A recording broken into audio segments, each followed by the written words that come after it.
Assalamualaikum warahmatallahi wabarakatuh. Selamat sore buat rekan-rekan semua yang telah menonton video ini. Kami dari kelompok 2 yang beranggotakan ada saya, Taufik, ada Budi, ada Robi, ada Tubagus, ada Cakra, ada Tiara dan Intan. Dan video kali ini kita akan menerapkan tentang tahapan pembelajaran gerak menurut Fitch dan Posner. Mau tahu tahapan pembelajaran gerak tentang Fitch dan Posner itu seperti apa saja? Nanti akan disampaikan oleh rekan kami bersama dengan Budi Kusadoso. Saksikan terus video berikutnya. Ya, tahapan belajar gerak menurut Fitch and Posner dibagi menjadi 3, yaitu cognitive stage, yang dimana mendevelopment of basic movement pattern dalam proses pembelajaran pola gerak. Yang kedua, associative stage, refinement of movement pattern, bisa disebut juga tahap penyempurnaan pola gerak. Dan yang terakhir yaitu autonomous stage, performance of movement virtually automatic atau otomatisasi gerak. Ya, cognitive stage tahap kognitif adalah tahap proses belajar dengan aktif berpikir tentang gerakan yang dipelajari dengan memberikan pemahaman bagaimana konsep dipahami. Sifatnya lebih pada pengetahuan atau bisa proses transfer knowledge dalam pemberian penjelasan belajar gerak.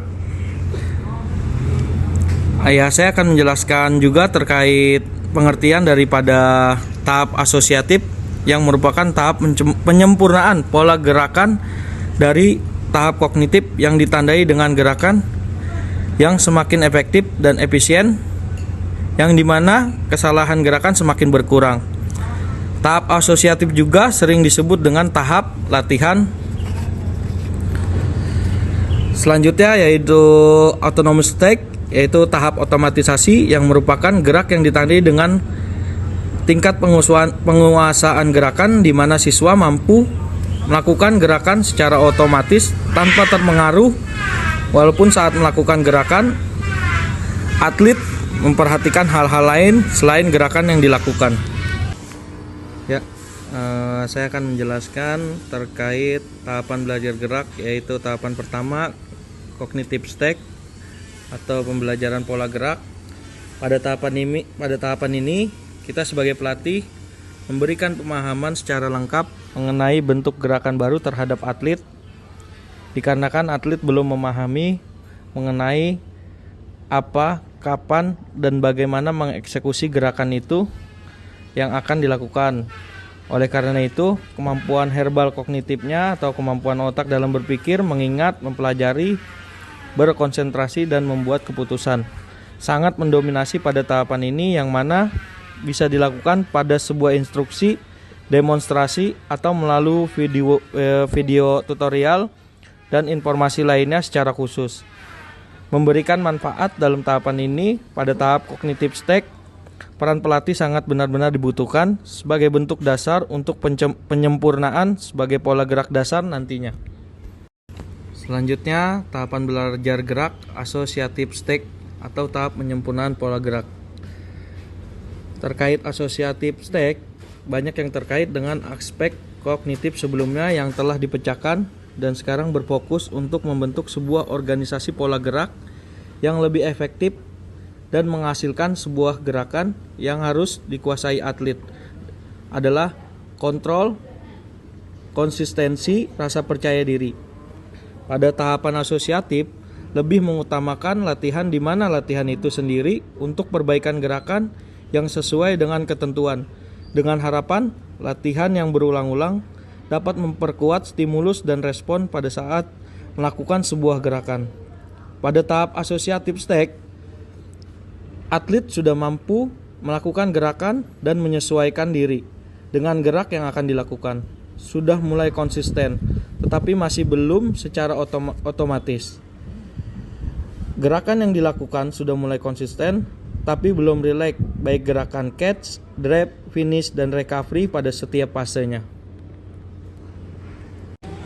Ya, terkait tahapan belajar gerak yang terakhir, yaitu autonomous stage, yaitu tahap otomatisasi, yang dimana merupakan tahap akhir dalam sebuah pembelajaran gerak, di mana tahapan ini atlet sudah mencapai titik puncak penguasaan gerak, yang dimana dalam pelaksanaannya terbentuk secara otomatisasi, diperoleh dari atlet dalam melakukan banyaknya pengulangan latihan-latihan, sehingga secara fokus berangsur-angsur memasuki tahap otomatisasi.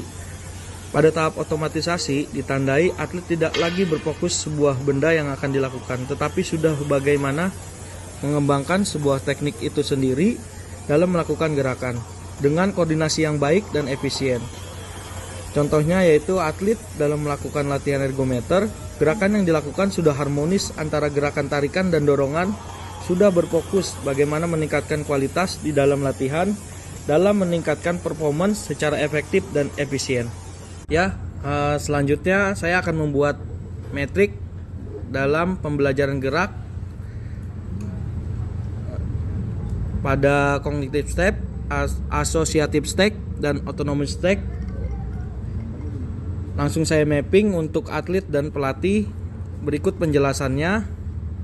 Saya juga membuat peta konsep penerapan teori gerak menurut Fett and Posner dalam proses pembelajaran, yaitu di sini ada coach sebagai proses pembelajarannya, sebagai medianya secara langsung dalam berjalannya proses belajar gerak. Di sini juga dalam media pembelajarannya bisa dilakukan melalui gambar, video tutorial, audio, multimedia, dan lain-lain, dan memberikan stimulus terhadap panca indera, baik pendengaran, penglihatan, dan perasa. Oke, tadi adalah video tentang kognitif, asosiatif, dan otomatisasi yang sudah disampaikan oleh Mas Budi serta rekan-rekan kami. Dan kami dari kelompok 2 mengucapkan terima kasih telah menonton video ini, dan kami dari kelompok 2 mengucapkan wassalamualaikum warahmatullahi